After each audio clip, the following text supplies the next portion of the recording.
All right, the next item in the program is Remembrance. And it's Andrew who is listed here, but her son Ericson will be giving the Remembrance.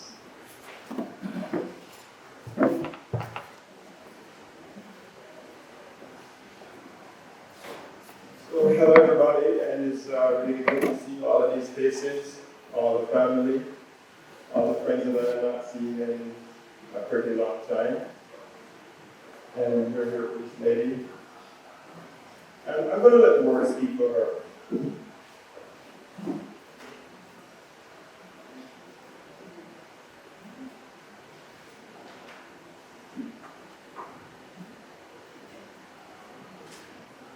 Okay.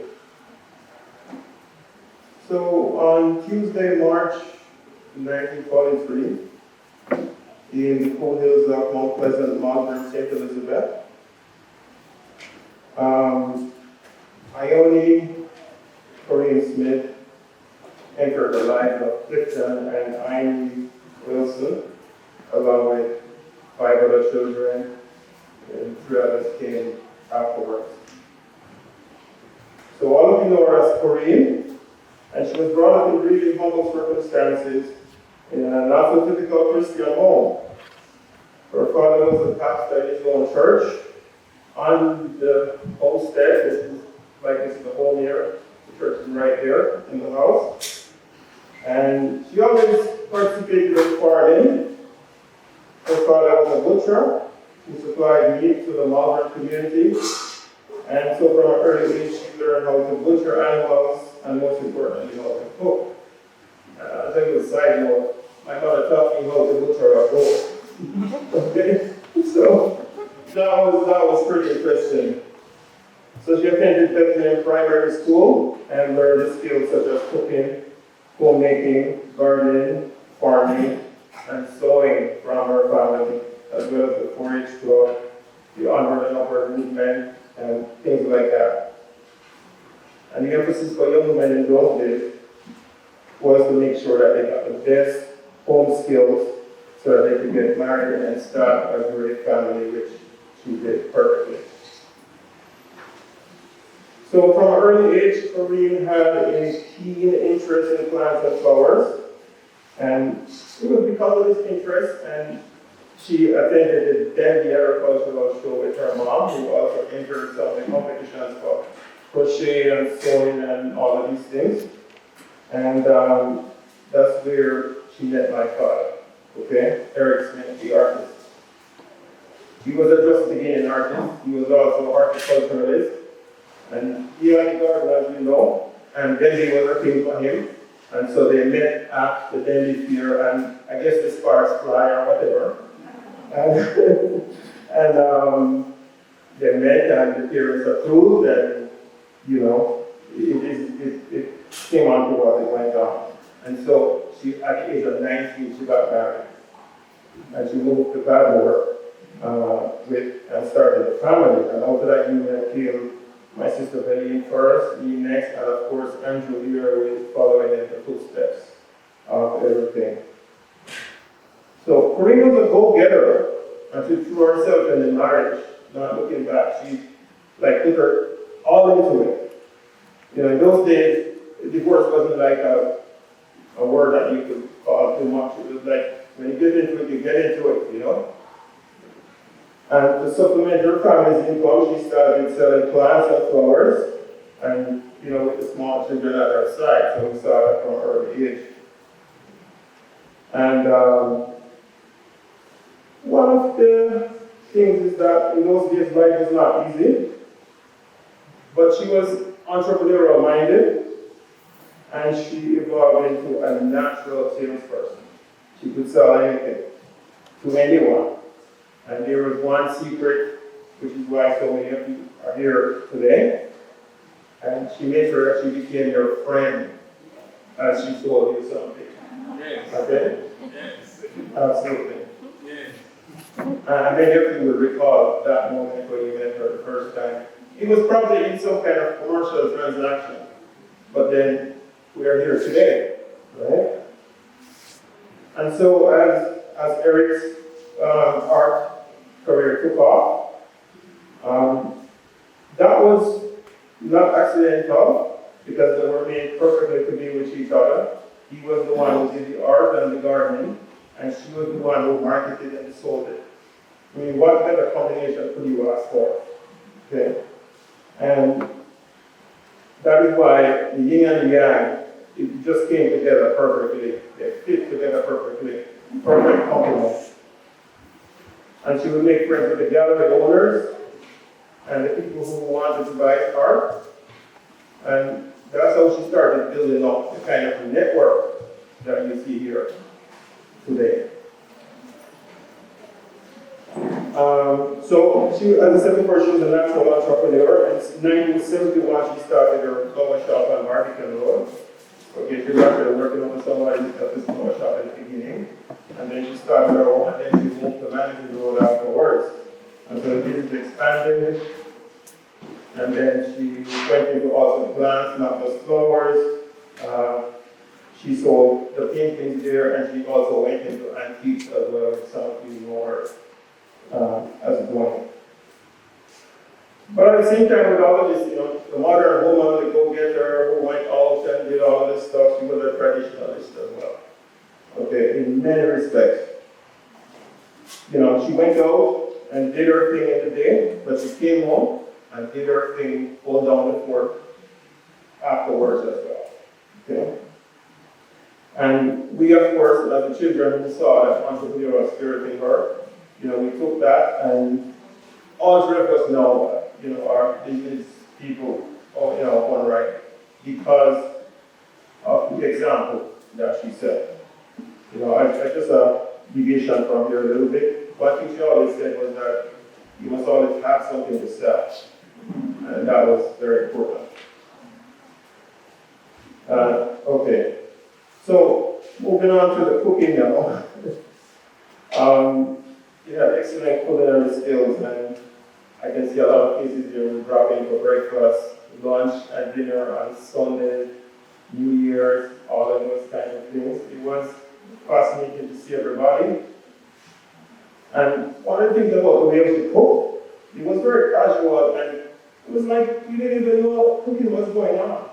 Okay, we know she did it. Because she would do something and go back to you again, and talk to you, and then go back to the cooking. And you didn't realize what was happening until everything finished, and the table was set, and you sit down. And you cannot forget the rice and easy at the end, the saltfish, the baked chicken, the fruit juices, and don't forget the hot chocolate that we made for breakfast in the morning. Okay, to accompany the bami, the fried bread food, and all of them that you will pick from our own garden. And when you sat down to eat the food, that was indeed a blessing, because, not just because of the food, but as many of you know, when you come to the stories that you will talk about afterwards, that was amazing and interesting in and of itself. Okay? But with all of that fun side, there's a serious side to her too, which we would have seen, and that she was very protective of her family, and she was like a no-nonsense person. Like really no-nonsense. Because of that traditionalism that she had. And if she had something on her mind, you would know soon enough. Because she would say what had to be said, and like many Jamaican mothers, do what has to be done too, okay? Without recourse or anything, okay? And one thing that we could all agree about her, and I don't know, I look back and I try to find an instance of when she didn't fear something. She was fearless. I mean, I cannot think of a time when she shrank away from doing something that was to be done. She would always step right into it to get it done. She was absolutely fearless. She didn't think of rejection or anything like that. Okay, she would just go for it. And this attribute of hers made her into a really adventurous individual, and because of that fearlessness, it opened many other doors here. Almost every door that we're looking at here, and I consider each one of you like a door that you open up, that we could enter and meet you and get to know you, was because of that fearlessness that she had. And as a result of that, she always saw potential in things others have rejected. And to give you an example, one day we were driving, she would say something like, "Look at that chair over there, being too old, stop the car now." Okay? And we would say something, and she would say something like, "Mommy, that is junk, man." And she would say, "Never mind, we can fix it." And then we would say, "Well, there's no space for it in the car." And then she would say, "Put it on the roof. Your problem is false pride." Okay? Yeah. And that was one thing she put aside, the pride in the face of experiencing, which is also a very valuable trait that we can all follow. Okay? But I think one of the most powerful things one of the most powerful skills that she have is the ability to get something done. If you went to her and you said, "Oh, I need some help to do this thing," because you thought it was impossible or it was so difficult or something like that, you would count on her, she would turn over every stone to get it done. Okay? She would go where you didn't want to go. She would talk to the person you didn't want to talk to. Okay? Because she had no fear. And she would just go and get it done. And that was the thing about my mother. And for me, if I'm looking for a partner, that is the attribute that I look for today. That ability to get things done. She was absolutely the person that could do that. You could just rest easy, put the money in the bank, you know what's going to get done. So she was also a philanthropist, but in a very quiet way. We'd see her come up with shoes or a wheelchair. Nobody here could argue. No, it's for somebody else that she went and find that for. Okay? The shoes for some kids, that needed the shoes. Things like that she would just do. And she also participated in several civic groups and causes such as Jamaica's for Justice, the Spanish Town Restoration Project, the Georgian Society, and the Anti-Collectors Fraternity. It was a really extraordinary woman. And all of that is no longer with us. Okay? She's gone. But let us not think about this as sadness. Okay? Let us think about this as joy. Let us think about this as celebration. We're here to celebrate her life today, not her passing. Okay? And why is that? You know why? Because she did her job. Seriously, the job that a wife needs to do, a mother needs to do, a friend needs to do, a auntie needs to do, a sister needs to do, and a fellow human being needs to do. She did it. Think back, all of you know her very well. She actually did that job very well. And it is a job that all of us here, we hope that we will be able to do that job as well. In a good way like how she did it. She succeeded from humble beginnings. She made her family not only survive but thrive. And she helped countless other people that she came in contact with and made friends with. So I want to conclude with some words from the poet Pablo Neruda. And I want you to live while I wait for you asleep. I want for your ears to go on hearing the wind, for you to smell the sea that we love together, and for you to go on walking the sand where we walk. I want for what I love to go on living, so that you reach all that my love orders for you. What would our mom, our sister, our auntie, our cousin, and beloved friend, Ione Corine was